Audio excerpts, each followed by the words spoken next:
Nós sabemos que trabalhar não é um direito. Ainda existem, talvez não as feministas mais consagradas, que já sabem que o trabalho não é um direito, mas ainda circula entre as pessoas a falsa noção de que o feminismo conquistou o direito de trabalhar para a mulher. E as feministas mais consagradas, Alexandra Kollontai, enfim, muitas falam sobre o trabalho de outra maneira. O trabalho sempre existiu, foi necessário para a sobrevivência, sempre foi cooperativo entre homem e mulher, sempre houve distribuição do trabalho. Então começa a Revolução Industrial. A Revolução Industrial não é um movimento ideológico, é um movimento econômico.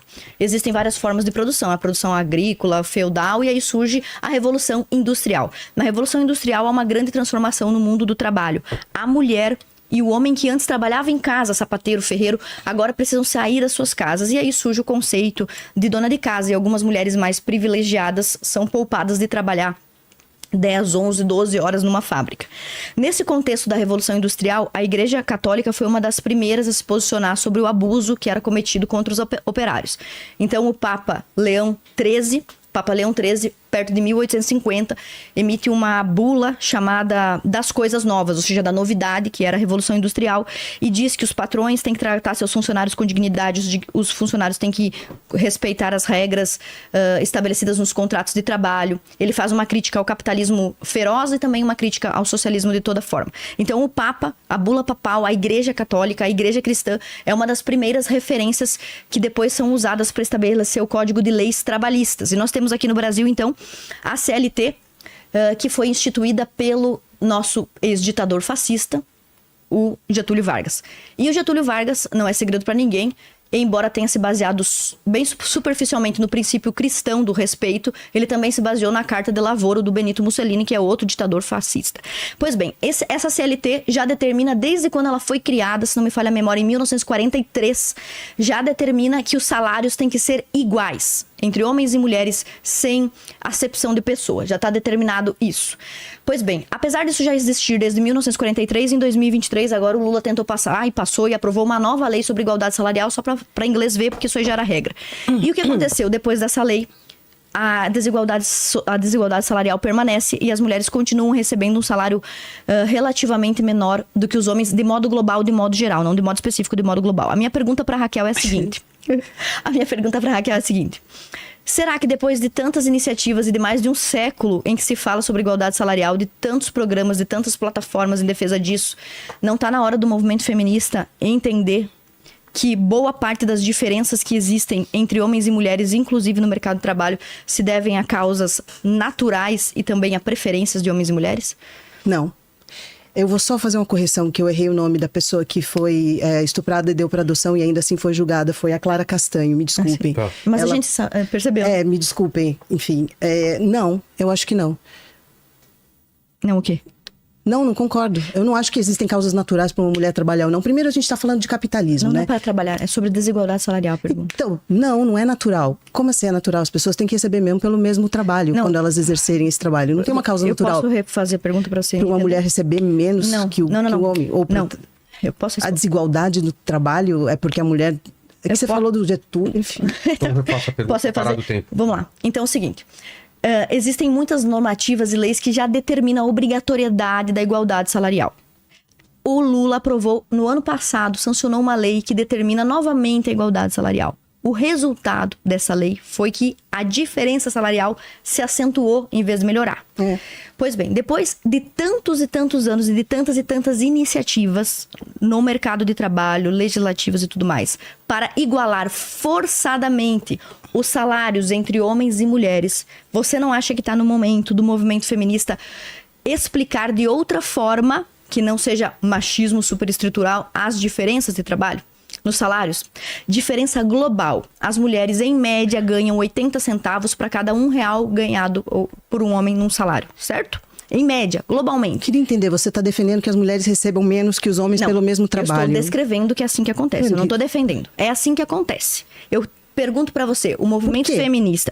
Você quer que eu te explique? Eu posso ceder meu tempo pra... Você vai ceder seu tempo. A minha pergunta é, não está na hora do movimento feminista encontrar outra resposta para a desigualdade salarial que não seja o machismo?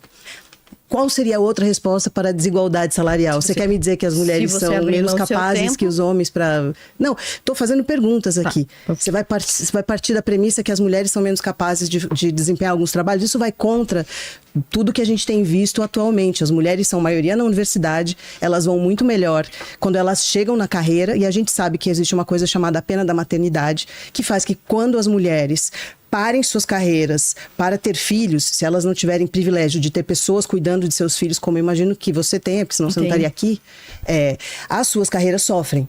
Porque elas, para darem conta da sobrecarga materna, elas deixam de dar a mesma atenção. Isso é machismo? Isso é uma realidade porque a gente não divide a paternidade e a maternidade igualmente. Mas é machismo? Eu sou favorável a que homens e mulheres tenham direito à licença maternidade e paternidade para que ambos se ocupem da economia do cuidado, por exemplo. Então, quando só a mulher, socialmente, é esperada parar a sua carreira para cuidar de um filho, isso é uma coisa que jamais... tem até uma série da Netflix que mostra isso. Isso não se reverte. A mulher não consegue ter o mesmo salário, o mesmo alcance que ela teria se ela não tivesse parado para ter filhos. O que pode ser um dos motivos que tem feito com que as pessoas tenham filhos mais tarde, tenham menos filhos e escolham não ter filhos. Mas, se as mulheres não pararem para ter filhos, elas são melhores, elas vão mais longe. Quer dizer, se a gente não falar do teto de vidro, que é uma outra coisa que atrapalha as mulheres, porque as mulheres, assim, começam em melhor estágio na universidade, começam em estágio equivalente no mercado de trabalho. Tem essa parte da pena da maternidade, quando elas param, mas mesmo assim, apesar disso, conforme vai acontecendo a carreira das mulheres, elas acabam ganhando menos e elas acabam recebendo menos promoções. Então, a gente tem 4% de mulheres CEOs, por exemplo, hoje em dia. As mulheres não têm o mesmo acesso aos lugares de poder. Então, por isso que a gente fala que tem um machismo estrutural, porque as mulheres não conseguem atingir, mesmo em igual proporção, os espaços de poder que os homens conseguem. Então, você pode dizer que os homens estão se reunindo para impedir que isso aconteça necessariamente? Não, mas inclusive a gente sabe disso em relação a políticas, as pessoas têm uma tendência a acreditar ou a confiar mais nos homens. A gente precisa falar mais o quanto que as mulheres são capazes e o quanto que elas conseguem avançar nas suas carreiras e trazer benefícios. A gente sabe que, por exemplo, as presidentas dos países onde estava durante o Covid, que tinham mulheres como presidente, esses países foram muito melhores. Esses países que têm mulheres como líderes têm menos guerra, eles têm menos violência. Quer dizer, existe uma diferença na maneira de ver as coisas se você está fazendo de um lado ou de outro, mas a gente não dá oportunidade a mulheres a que elas cheguem e galguem todos esses espaços de poder. E hoje em dia, a minha sensação é que muitas mulheres vendo como... que assim, isso que você está descrevendo para mim é capitalismo. Não é feminismo ou machismo. Tentar colocar tudo, perfeitamente. Tentar colocar tudo dentro da caixinha do que as feministas estão ali obrigando as mulheres a fazer uma coisa. Ninguém está fazendo isso. Mas eu não disse isso. Assim, mas as feministas acham que a mulher sim, então, descrever o capitalismo, não o feminismo e a sua vontade. Perfeitamente. Então, as mulheres estão tentando no mercado de trabalho sobreviver. E mesmo porque hoje em dia não se sobrevive mais com um ganho único. Sim. A gente não consegue mais ter uma casa mantida por uma pessoa só. A gente precisa de 2 pessoas para manter uma casa. Tá tudo ficando muito mais difícil da gente fazer e da gente conseguir viver esse tipo de vida, e isso não é uma decisão do feminismo ou do machismo. É capitalismo só. É o capitalismo. Então, a minha pergunta foi exatamente isso. Isso é o capitalismo acontecendo. A desigualdade salarial, inclusive, também é fruto da liberdade que o capitalismo proporciona. Essa liberdade faz com que pessoas tomem decisões e escolhas diferentes. E a pergunta que eu fiz pra você e que você, eu acho, me respondeu indiretamente quando você falou sobre o machismo.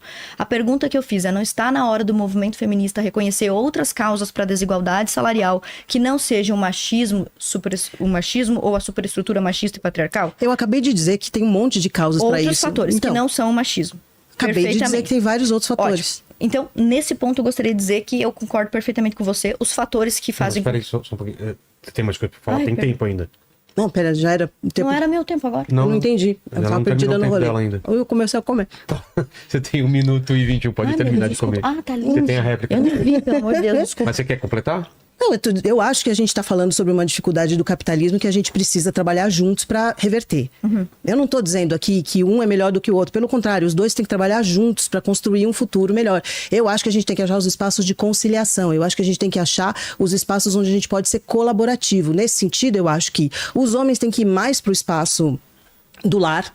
Eles têm que ser mais presentes na criação dos filhos, que é uma coisa que a gente historicamente não nos preocupava em ter isso, é melhor. Os homens podem estar mais dividindo esses trabalhos com as mulheres, e as mulheres para mulheres poderem estar no mercado de trabalho com mais segurança também.